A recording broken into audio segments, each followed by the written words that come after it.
Hi children. കഴിഞ്ഞ ക്ലാസ്സിൽ നമ്മൾ എന്താ ഡിസ്കസ് ചെയ്തത്? വർക്കിംഗ് ഓഫ് ഹേർട്ടിനെ കുറിച്ചാണ് അല്ലേ? അപ്പോൾ ഇന്നത്തെ ക്ലാസ്സിൽ നമുക്ക് നമ്മുടെ ബോഡിയിലൂടെ ബ്ലഡ് എങ്ങനെയാണ് സർക്കുലേറ്റ് ചെയ്യണത്, അതായത് സർക്കുലേഷൻ ഓഫ് ബ്ലഡ് എങ്ങനെയാണെന്നുള്ളതിനെ കുറിച്ച് നമുക്ക് പഠിക്കാം. Listen. When blood flows from the heart to different parts of the body and conversely, it passes twice through the chambers of the heart. So the circulation of blood in man is said to be double circulation. മനസ്സിലായോ എന്താണെന്ന്? അതായത് നമ്മുടെ ഹാർട്ടിൽ നിന്ന് ബോഡിയിലേക്കും ബോഡിയുടെ different പാർട്സിലേക്കും തിരിച്ചും blood flow ചെയ്യുമ്പോൾ ഹാർട്ടിലൂടെ 2 തവണയാണ് അത് പാസ് ചെയ്ത് പോകുന്നത്, ബ്ലഡ് പാസ് ചെയ്ത് പോകുന്നത്. അതുകൊണ്ടാണ് നമ്മുടെ ഹ്യൂമനിലെ ബ്ലഡ് സർക്കുലേഷനെ ഡബിൾ സർക്കുലേഷൻ എന്ന് പറയുന്നത്. Okay, the double circulation includes systemic circulation and pulmonary circulation. Systemic സർക്കുലേഷനും പൾമണറി സർക്കുലേഷനും ചേർന്നതാണ് ഡബിൾ സർക്കുലേഷൻ എന്ന് പറയുന്നത്. ഓക്കെ, അപ്പോൾ നമുക്ക് എന്താണ് ഈ സിസ്റ്റമിക് സർക്കുലേഷൻ, എന്താണ് പൾമണറി സർക്കുലേഷൻ എന്നുള്ളതൊന്ന് ഡിസ്കസ് ചെയ്യാം. Systemic circulation starts from the left ventricle and ends in the right atrium. എവിടെ നിന്നാണ് സ്റ്റാർട്ട് ചെയ്യുന്നത്? ലെഫ്റ്റ് വെൻട്രിക്കിളിൽ നിന്ന് സ്റ്റാർട്ട് ചെയ്തിട്ട് റൈറ്റ് ഏട്രിയത്തിൽ എൻഡ് ചെയ്യുന്ന സർക്കുലേഷനാണ് സിസ്റ്റമിക് സർക്കുലേഷൻ. ഓക്കെ, എങ്ങനെയൊക്കെയാണ്? ഫസ്റ്റ് സ്റ്റാർട്ട് ചെയ്യുക ലെഫ്റ്റ് വെൻട്രിക്കിളിൽ നിന്നാണ് അല്ലേ? ലെഫ്റ്റ് വെൻട്രിക്കിളിൽ നിന്ന് ബ്ലഡിനെ ഏത് ബ്ലഡ് വെസലാണ് കൊണ്ടുപോവുക? ബോഡിയുടെ ഡിഫറെൻറ്റ് പാർട്സിലേക്ക് അയോട്ടയാണ് അല്ലേ? അപ്പോൾ ലെഫ്റ്റ് വെൻട്രിക്കിളിൽ നിന്ന് അയോട്ടയിലൂടെ ബോഡിയുടെ ഡിഫറെൻറ്റ് പാർട്സിലേക്ക് ബ്ലഡ് എത്തും. അപ്പോൾ ഡിഫറെൻറ്റ് പാർട്സിലുള്ള സെല്ലുകളിലേക്ക് ആ ഓക്സിജനേറ്റഡ് ബ്ലഡ് സെല്ലിലേക്ക് ബ്ലഡ് കയറില്ല, പക്ഷേ ഓക്സിജൻ സെല്ലിലെത്തും അല്ലേ? ഓക്സിജൻ സെല്ലിൽ എത്തുകയും ചെയ്യും. അവിടെ സെല്ലുലാർ റെസ്പിറേഷൻ നടന്ന് കാർബൺ ഡൈ ഓക്സൈഡ് സെല്ലിൽ നിന്ന് റിമൂവ് ചെയ്യുകയും ചെയ്യും. ആ കാർബൺ ഡൈ ഓക്സൈഡ് റിച്ച് ബ്ലഡിനെ വീന കാവ റൈറ്റ് ഏട്രിയത്തിലേക്ക് കൊണ്ടെത്തിക്കും. ഇത്രയും വരുന്ന സർക്കുലേഷനാണ് സിസ്റ്റമിക് സർക്കുലേഷൻ എന്ന് പറയുന്നത്. Okay, the systemic circulation starts from the left ventricle and ends in the right atrium. Okay, അപ്പോൾ നെക്സ്റ്റ് സർക്കുലേഷൻ ഏതാണെന്നാണ് പറഞ്ഞത്? പൾമണറി സർക്കുലേഷൻ അല്ലേ? Pulmonary circulation starts from right ventricle to ends in the left atrium. Okay, systemic pulmonary circulation starts from right ventricle and ends in the left atrium. അപ്പോൾ ആ circulation എങ്ങനെയാണെന്നുള്ളതൊന്ന് പറഞ്ഞു നോക്കിയേ. Left വെൻട്രിക്കിളിൽ നിന്ന് start ചെയ്ത് left വെൻട്രിക്കിളിൽ നിന്ന് ഡീഓക്സിജനേറ്റഡ് ബ്ലഡ്, അതായത് carbon dioxide rich blood left pulmonary ആർട്ടറിയിലൂടെ ലങ്സിലെത്തും. ലങ്സിലെത്തിക്കഴിഞ്ഞാൽ കാർബൺ ഡൈ ഓക്സൈഡ് അവിടെ നിന്ന് റിമൂവ് ചെയ്യപ്പെടും അല്ലേ? കാർബൺ ഡൈ ഓക്സൈഡ് റിമൂവ് ചെയ്ത് കൂടുതൽ ഓക്സിജനെ റിസീവ് ചെയ്ത് കൂടുതൽ ഓക്സിജൻ കണ്ടൻ്റ് ഉള്ള ബ്ലഡ് ലെഫ്റ്റ് പൾമണറി വെയിൻസിലൂടെ ലെഫ്റ്റ് ഏട്രിയത്തിൽ എത്തുന്നത് വരെയുള്ള സർക്കുലേഷനാണ് പൾമണറി സർക്കുലേഷൻ. ഓക്കെ, അപ്പോൾ pulmonary circulation starts from right ventricle and ends in the left atrium. Okay, അപ്പോൾ എല്ലാവരും page number 36 systemic circulation and pulmonary circulation ആ ഫ്ലോ ചാർട്ട് ഒന്ന് ഫില്ല് ചെയ്യണം. ഓക്കെ, അപ്പോൾ ഈ സിസ്റ്റമിക് സർക്കുലേഷനും പൾമണറി സർക്കുലേഷനും ചേർന്നതാണ് ഡബിൾ സർക്കുലേഷൻ. അപ്പോൾ ഇങ്ങനെ ഒരു തവണ സർക്കുലേഷൻ നടക്കുമ്പോൾ നമ്മുടെ ഹാർട്ടിലൂടെ എത്ര പ്രാവശ്യമാണ് ബ്ലഡ് പാസ് ചെയ്യണത്? അപ്പോൾ ഒന്ന് ശ്രദ്ധിച്ചു നോക്കിയേ. അതായത് ലെഫ്റ്റ് വെൻട്രിക്കിളിൽ നിന്ന് സ്റ്റാർട്ട് ചെയ്ത് അയോട്ടയിലൂടെ ഓക്സിജനേറ്റഡ് ബ്ലഡ് ബോഡിയുടെ ഡിഫറെൻറ്റ് പാർട്സിലുള്ള സെല്ലിലേക്ക് എത്തപ്പെടും. സെല്ലിൽ എത്തിക്കഴിഞ്ഞാൽ അവിടെ സെല്ലുലാർ റെസ്പിറേഷൻ നടന്ന് സെല്ലിനകത്ത് നിന്നും പുറന്തള്ളുന്ന റിമൂവ് ചെയ്യപ്പെടുന്ന CO2 ആര് കൊണ്ടുവരും? അതായത് നമ്മുടെ superior and inferior vena cava carbon dioxide rich ബ്ലഡിനെ ഹാർട്ടിലേക്ക് കൊണ്ടുവരും. അപ്പോൾ സെക്കൻഡ് ടൈം ആയില്ലേ. ഹാർട്ടിലേക്ക് കൊണ്ടുവന്നു കഴിഞ്ഞാൽ ഹാർട്ടിലേക്ക് കൊണ്ടുവരുന്നത് ഫസ്റ്റ് ടൈമാണ്. പിന്നെ ഹാർട്ടിൽ നിന്ന് റൈറ്റ് ഏട്രിയത്തിൽ നിന്ന് നേരെ റൈറ്റ് വെൻട്രിക്കിളിൽ വരും. റൈറ്റ് വെൻട്രിക്കിളിൽ നിന്ന് ആ ബ്ലഡ് വീണ്ടും ലെഫ്റ്റ് പൾമണറി ആർട്ടറിയിലൂടെ ലങ്സിലെത്തും. അപ്പോൾ ഹാർട്ടിൻ്റെ പുറത്തെത്തി അല്ലേ. ഇനി ലെഫ്റ്റ് പൾമണറി ആർട്ടറി ലങ്സിലേക്ക് ബ്ലഡിനെ കൊണ്ടുപോകുന്നത് എന്തിനാണ്? കാർബൺ ഡൈ ഓക്സൈഡിനെ റിമൂവ് ചെയ്ത് ഓക്സിജനെ റിസീവ് ചെയ്യാൻ വേണ്ടി അല്ലേ, അബ്സോർബ് ചെയ്യാൻ വേണ്ടി. ആ ഓക്സിജൻ റിച്ച് ബ്ലഡിനെ പൾമണറി വെയിൻസ് വീണ്ടും രണ്ടാമത്തെ തവണ ഹാർട്ടിലേക്ക് എത്തിക്കും, ലെഫ്റ്റ് ഏട്രിയത്തിൽ എത്തിക്കും. ലെഫ്റ്റ് ഏട്രിയത്തിൽ നിന്ന് പിന്നെ ലെഫ്റ്റ് വെൻട്രിക്കിളിൽ വരും. ലെഫ്റ്റ് വെൻട്രിക്കിളിൽ നിന്ന് അയോട്ട വഴി വീണ്ടും ബോഡിയുടെ ഡിഫറെൻറ്റ് പാർട്സിലേക്ക് പോകും. അപ്പോൾ ഇങ്ങനെയാണ് നമ്മുടെ ബോഡിയിലൂടെ ഹാർട്ടിൻ്റെ സഹായത്തോടെ ബ്ലഡ് സർക്കുലേഷൻ നടക്കുന്നത് അല്ലേ. അപ്പോൾ ബ്ലഡ് സർക്കുലേറ്റ് ചെയ്യുന്നത് എന്തിനൊക്കെ വേണ്ടിയാണ്?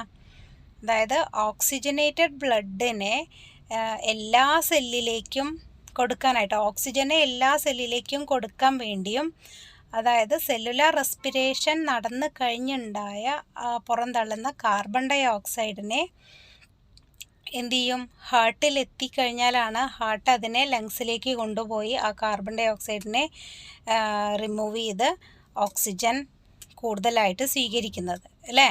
അപ്പോൾ ഓക്സിജൻ റിച്ച് ബ്ലഡ് ഓക്സിജനെ ബോഡിയുടെ എല്ലാ സെല്ലിലേക്കും കൊടുക്കാൻ വേണ്ടിയും സെല്ലുലാർ റെസ്പിറേഷൻ നടന്നു കഴിഞ്ഞിട്ടുണ്ടാകുന്ന കാർബൺ ഡൈ ഓക്സൈഡിനെ റിമൂവ് ചെയ്യാൻ വേണ്ടിയാണ് ബ്ലഡ് സർക്കുലേഷൻ നടക്കുന്നത്. ഓക്കെ. അപ്പോൾ ബ്ലഡിലൂടെ എല്ലാ സബ്സ്റ്റൻസസും നമ്മുടെ സെല്ലിലേക്ക് മെറ്റബോളിക് ആക്ടിവിറ്റി നടക്കുന്നതിനായിട്ട് എത്തുന്നുണ്ട്. ഓക്കെ. അപ്പോൾ human circulation is said to be double circulation.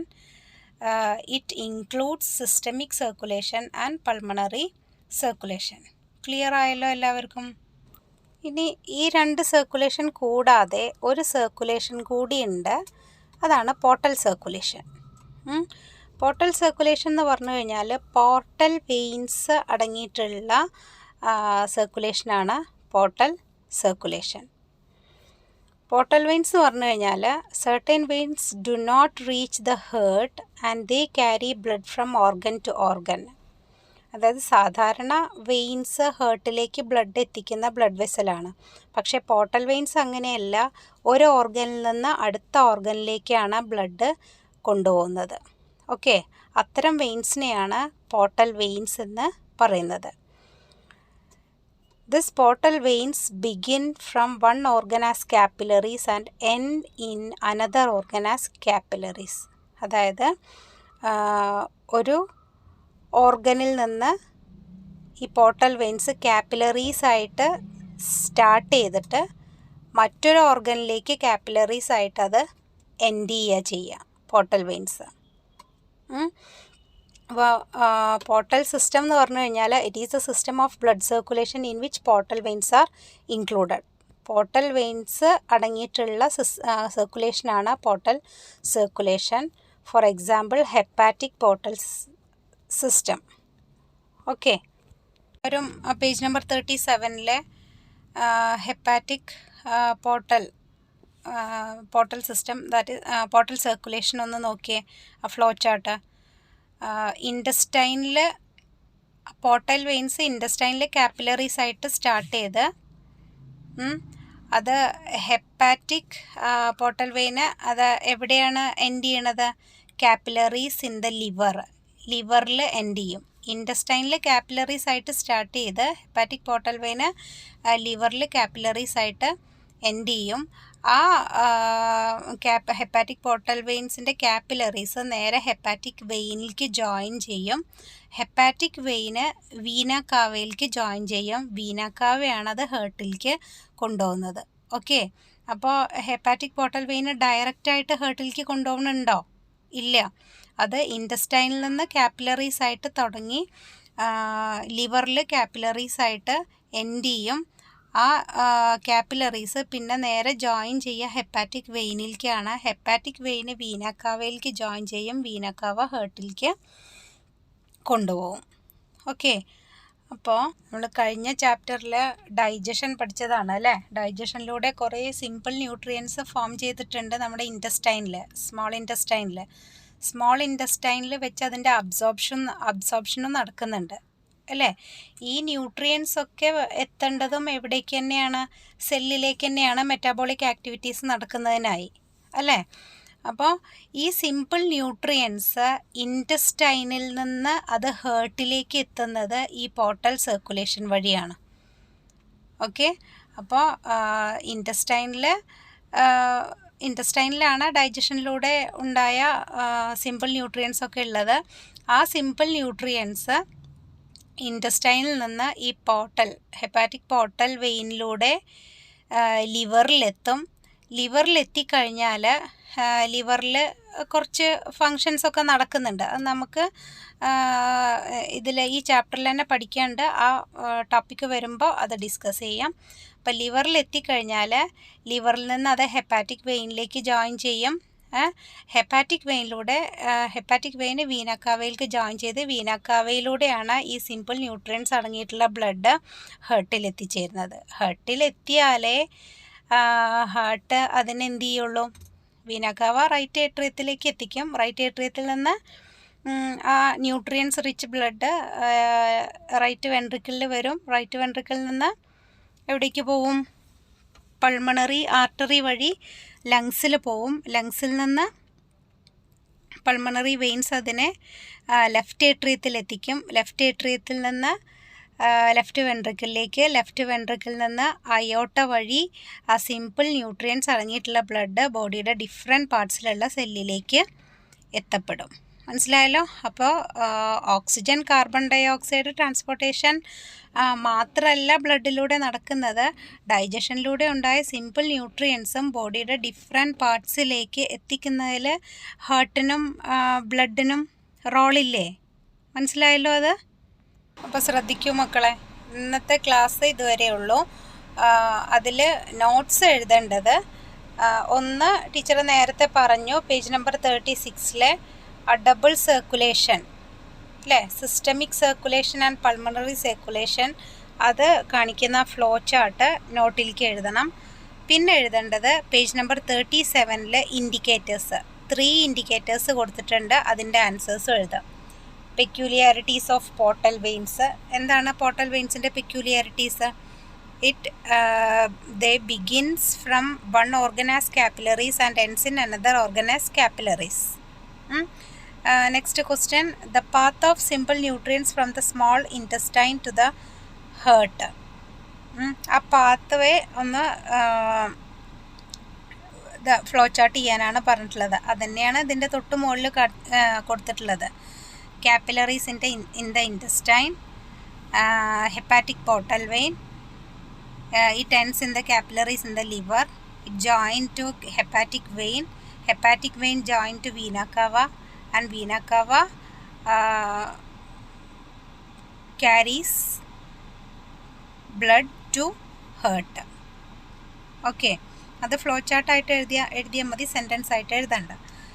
then hepatic portal system, what is hepatic portal system, അതും കൂടി എഴുതുക. ഓക്കെ.